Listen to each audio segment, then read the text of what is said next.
Hi, good evening from London, England. Sorry I didn't do an afternoon football review or football content, but I'm doing my Premier League review and all the goals from the Premier League fixtures from this weekend's action. First game involving my team. Yes, Aston Villa v Arsenal, which for me, well, Arsenal were a goal down after a minute.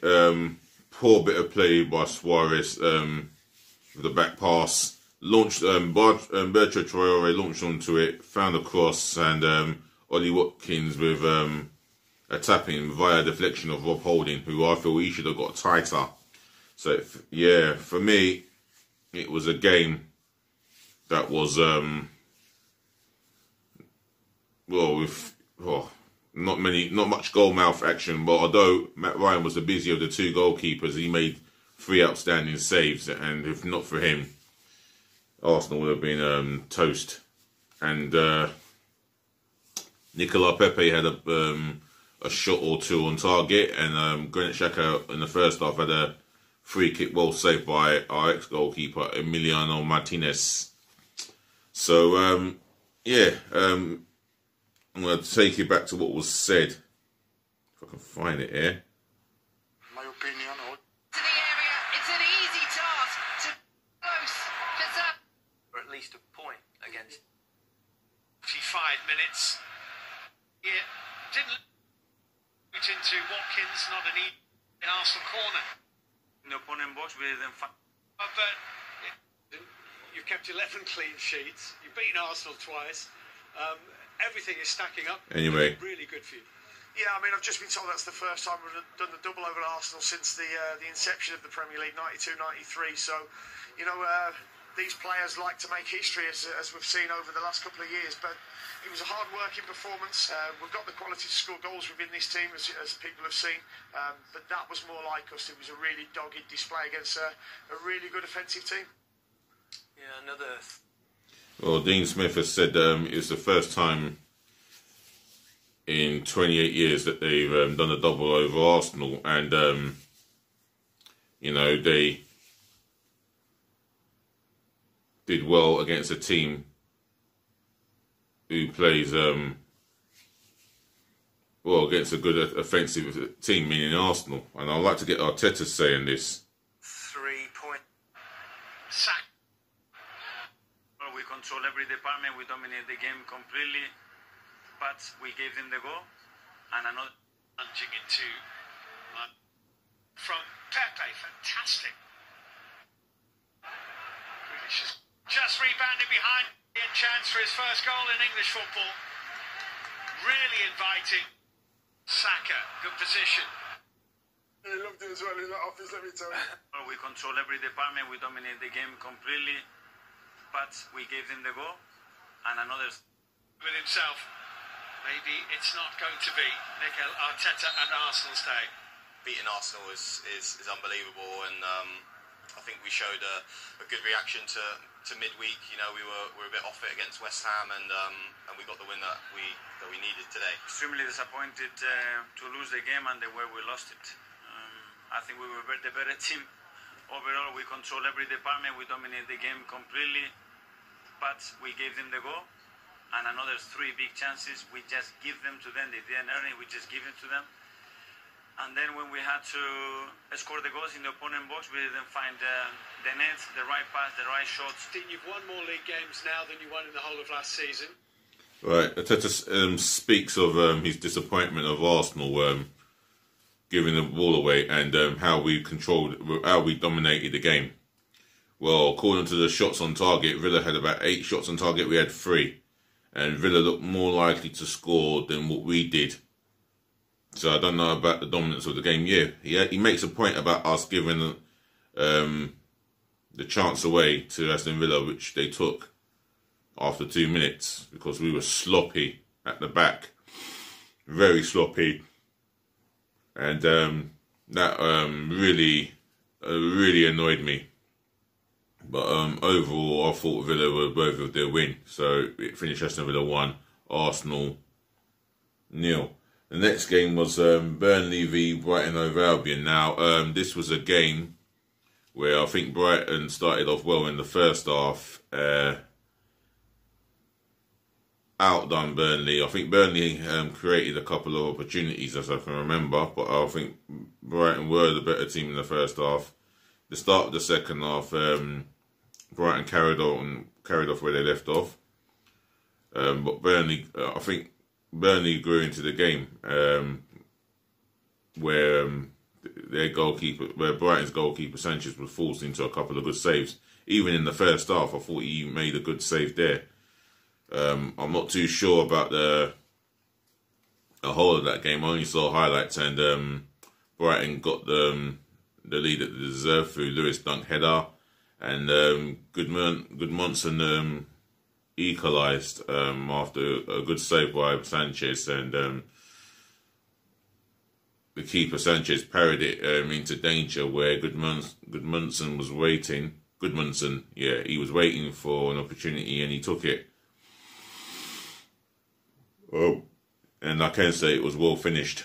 So for me, I think a draw was a fair result. Newcastle United v Southampton. A debut goal for Joe Willock, and that set him the world of good there for himself. You know, after St. Maximin set him up, and Newcastle go 2-0 up, and they look very comfortable. Southampton pull a goal back, as they did, and it got Newcastle on edge. Although Newcastle restored a 2-goal deficit, and I think the sending off happened before or after Southampton scored their second goal of the game. But Newcastle held on to victory. If I can just get it up here. You've kept 11. Who said he didn't see it? Goodmanson returns it flat. Just get the feeling that we're happy with that after the week we've had. They were to But a real strong performance, I'm pleased. just get the feeling that Brighton pressure second half. Let's hear what Their goalkeeper Graham Potter has to say. The back end of the first half, which obviously got us to 2-0, it might be a little bit different, but I think in the end it's a hard-earned point for us, and we're happy with that. So for the week we've had 7 points from the 3 games, 2 away matches. Well, Graham Potter said it's a hard-earned point, and 7 points from the last 3 games.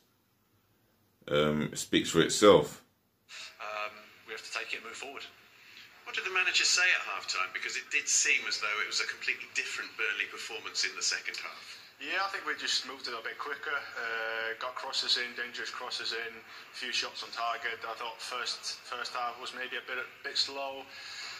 They obviously went deep, so it was a bit slow from us, but second half we put the tempo right up and created some fantastic chances. Indeed, really. Very much Brighton's first half, but Burnley did play some very good stuff in the second. Yeah. Have a look on the screen. Well, he's going to come and see the screen. Mitrovic there seemed to be saying there was nothing in it. Being told here to look at Souček's clenched fist. Right, and yeah, moving on. Yeah, Newcastle United. Hang on, let's go back a bit. And he is off, Callum Wilson. For Southampton, I know what it's like coming. I've been at the club's 18 months now, and God sends it over. Take the 3 points against Southampton in a quite remarkable game. The story is easy to tell because a horrible start again with conceding goals far too easy, and then it's always tough to fight back, and we tried it, but especially with 1 man more, 2 man more, not with the right tools, definitely not. We have seen on Tuesday how it works, or how you have to do it, and we didn't do it well. I think I've been at the club's 18 months now, and Well, Ralph Hasenhuttl said, it's just becoming easy to concede goals, and he didn't look too pleased. And I'm going to hear about from Steve Bruce goes with the health to hazard. just bear with us. We were half points were 9. So we just know how difficult it is. Southampton, who we played against, shipped in goal after goal the other night. So it's really difficult. But I thought they were terrific in their defensive, and their attitude and their application to get a result was pretty evident. I told Maxi to, when he gets past the fullback, cut it back to the edge of the box and I'll be there, you know, and that's exactly what he did, and I was there to finish it. I'm delighted, and I can't wait to get more. Today, Manquillo looks as if he's done his ankle ligaments. Fab Shah looks in a bad way with his knee. That could be pretty serious. So it's one step forward and always two back, it seems, at the minute. But the amount of games they're playing, you're going to get injuries, unfortunately, and that's what we're seeing. Yeah, one step forward. Well, as Bruce said, one step forward, two step backwards with his two injuries. Manquillo with a dead leg, I think, and Fabian Schär with his knee. So, Schär with an ankle and Manquillo with the ankle and Schär with a bad knee. So it's not looking good. And Steve Bruce has said he's been at the club for over 18 months, and yeah, he's seen some turn of fortunes. He even mentioned about Southampton. It would be how it was a difficult game because they have shipped goals after goals during midweek. But he was pleased that they got the job done, as he was saying. So Fulham v West Ham. That game was remembered for me with the controversial sending off. Now, Thomas Soucek, who has been a revelation for West Ham at a bargain buy, he's elbowed Mitrovic. Mitrovic's gone down and made a right meal of it. And Mike Dean went to the monitor. He looked at it over and over again, and he decided to send him off. Now, for me, well, I suppose having the death threats towards himself and the family and abusive language too, that does not justify Mike Dean embarrassing himself again. However,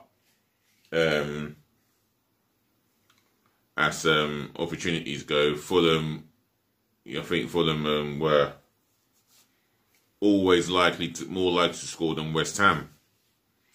And West Ham held on for their life. They rode their luck at times with Fulham creating the opportunities. And I thought West Ham didn't do so much in the first half, but I think they did a little bit more in the second half, where they hit the ball through Soucek header, and the guy himself got sent off, so it finished 0-0. Man United 3, Everton 3, and Dominic Calvert-Lewin said that the only thing that he was concerned about was the linesman flagging him offside, because he said that the ball hit him in the midriff, not by hand. And Carlo Ancelotti has said that it was an unbelievable game. Well, it was from a neutral perspective, where Man United were cruising 2-0 and then they concede 2 sloppy goals in the second half. Well, the first one, De Gea should hang his head in shame yet again. It's a routine save, and I think he should be controlling it and gathering his whole body behind that ball. But he spilled it, and Abdoulaye Doucouré won't miss from there. And then James Rodriguez took his goal well from an assist from Doucouré, and he's drilled it right where it should be in the corner, and De Gea had no chance to get down quick enough to save it. And then, goalkeeping error from Olsen, who's deputising for Pickford from a set piece, whipped in wickedly by Luke Shaw, and McTominay gets a fair header, but I think it's a routine save for the goalkeeper if he did not slip. So he's got his foot muddled up, should I say. And then Dominic Calvert-Lewin gets the equaliser, as I've already spoken about, and there was nothing controversial in it. He was onside, ball hit him in the midriff. All he had to do is get a strike on it and hit it and make sure it hits the target, and hit the target it did. So it finished 3-3.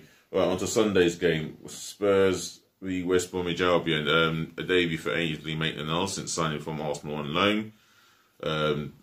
West Brom did well to defend as superbly as they could for the first 45 minutes into the second half. And you got 2 early goals, one from Harry Kane and the second scored by Son. Both good goals. You wouldn't expect much from Tottenham. yeah, they were always favourites to win, and they did win. And Sam Allardyce has spoken about the leaks of goals that are going in, and they need to improve vastly at the back because they can't keep conceding goals the way they have been conceding goals. And I've yet to hear or listen to what Mourinho has said, but I would assume he's pretty pleased with the performance. Next game finished Wolves 0, Leicester City 0, and I think the opportunities in the whole game fell for Wolves, especially in the first half. Adama Traore being the speedy juggernaut as he is. I mean, he's built like a juggernaut, and his speed is like an Olympian who's running 100 metres, and he was causing them problems. But not just him, but Wolves in the whole. And I think Neto was causing them problems as well. John Moutinho dictating in midfield with Neves, and they seem to be the better team. Although at the business end of the game, Leicester start to come into it, and I believe Jamie Vardy had a key chance to win it at the death, but his header went just wide. That's a glancing header. So it finished Wolves 0, Leicester 0. Well, the big one on Sunday, Liverpool v Man City, and what a game. And I think Man City were overall the better team in the first half, and they had a penalty which Gundogan, who ballooned it over the bar. Liverpool did create opportunities themselves. Sadio Mane with the header, I think that was the best opportunity of the first half for them. And in the second half, Man City started off on the front foot, and for me, were worthy of their lead. And Gundogan made up for the penalty miss, and Liverpool were 1-0 down, but they responded quite well, and they had a penalty of their own. But I don't know. It felt like it was controversial. Yes, Ruben Neves does get his hands on him, but how much contact was there on Mo Salah? Not a lot for me, and it made him go down. The referee gave the penalty. Salah converted it well, more or less top middle-ish of the net, and sent Ederson the wrong way. And then Man City showed signs of their response, and why they've been winning 11 games. I mean, John Stones had a goal rightfully ruled out because he was offside. The delivery of the set piece was superb, but John Stones was found to be offside. But however, there was no mistake in this Man City second goal, and Raheem Sterling, good work from him. Finds Foden with his quick feet, takes a quick shot in the 6-yard box. Well saved by Alisson, but parried to Gundogan, who's not going to miss from there with the form that he's been on. And then the two awful mistakes from Alisson. I mean, what was he thinking? What on earth was he thinking? His his clearance fell to Phil Foden. Man City take advantage of it, and I'll tell you what a good bit of play by Foden on the byline, and clipped it in, and Raheem Sterling's not going to miss from a yard out with a header. Impossible for him to miss. And then the second mistake, which led to Man City's fourth goal, well, no, I think he made two mistakes, but the second one, Phil Foden, what a strike, and I think for me he was by far the man of the match, and what a display by him, mainly what was displayed from Manchester City as well. 5 points clear at the top, and definitely the favourites to win the league this season. So it finished Liverpool 1, Manchester City 4.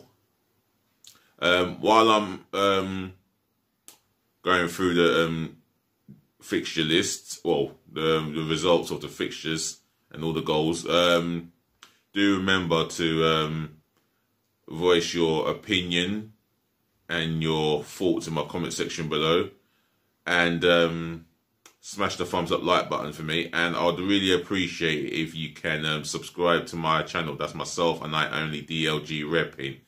And speaking of subscribing, there's a new subscriber in the name of Fortnite. Sorry, I'm gonna have a look here. just bear with me. I've got a new subscriber to my channel. Oops, I'll come back to this in a bit.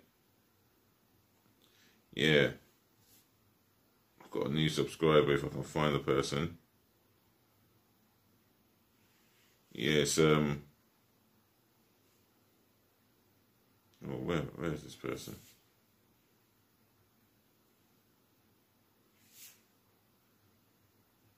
I'll find them in a minute. Yeah, I've got a new subscriber here, the 86th subscriber. I think this person goes by the name of Fox Fortnite, and I'm gonna shout you out, Fox Fortnite. If I got your name wrong, then I do apologise. But massive shout out to you for subscribing to my channel, and I tell you this for free. I appreciate the love and the support. I hope you're entertained with my hard work and my dedication. So massive support, massive shout out to you, and welcome on board. You're the 86th subscriber to my channel, and I'll say thank you very much. So moving on to the next game, was the last game of Sunday. Was the last Premier League of Sunday was Sheffield United v Chelsea. For me, Sheffield United always looked competitive, as they always do. You know, they have a competitive edge, but I think for me, Chelsea were, always looked the better team, and they took the lead in the first half with Mason Mount. Great strike by him. Sheffield United got the equaliser, but Chelsea managed to find the winning goal, and it was a competitive match. I thought both teams were going at it. Both teams wanted to get a result, and Chelsea got that result, and they held on to it for a 2-1 win by the looks of things. So it finished Sheffield United 1, Chelsea 2. Last game of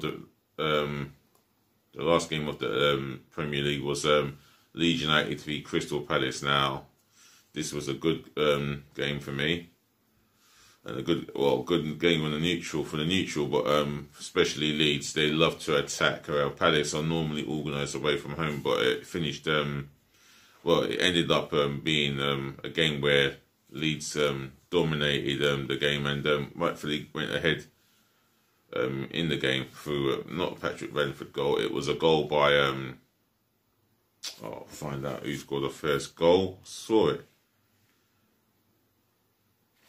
From Palace part, it was a sloppy goal for them to concede, but from Leeds United goal, it was a good goal. Oh, if I can find this. There we go, fixtures. Yeah, it finished 2-0. Yeah, Jack Harrison with a superb strike in the 3rd minute. It was an excellent strike from him. Lonely from Man City, and Patrick Bamford gets himself a tap in, and it was a comfortable night, pretty comfortable night for Leeds United, if I'm being totally honest. Didn't get to watch the full game, if I'm being totally honest with you guys, but there you go. So the last game of the season, the last game of the Premier League fixture list was Leeds United 2, Crystal Palace 0. And ladies to the gentlemen, to the boys, to the girls, I'm going to wrap this up and say thank you for watching, thank you for listening, thank you for tuning in. Do remember to leave your opinions, your thoughts, and any argument you have towards your team. If you want to talk about your team, then leave it in the comment section below, and I'm happy to read out your comments and respond to you as soon as I get a moment. Other than that, smash the thumbs up like button, and do remember to subscribe to my channel like Fox Fortnite did, like LJ did, like Imran, like Benates, Darren Arnold, Abdulrahman, Hassan. There's been a number of you subscribers. I don't remember you all, but I thank you all for the love and support, and the more that you can subscribe, the more you help grow this channel, and the more you do that, I'll do my part to make sure the football content is fresh and updated. And I'll be talking about as well as my team, I'll talk about any player from any team or any team from any club around the world for the beautiful game that we love to call football. Other than that, you take care of yourselves. Peace again, love again, and bless again. Be nice.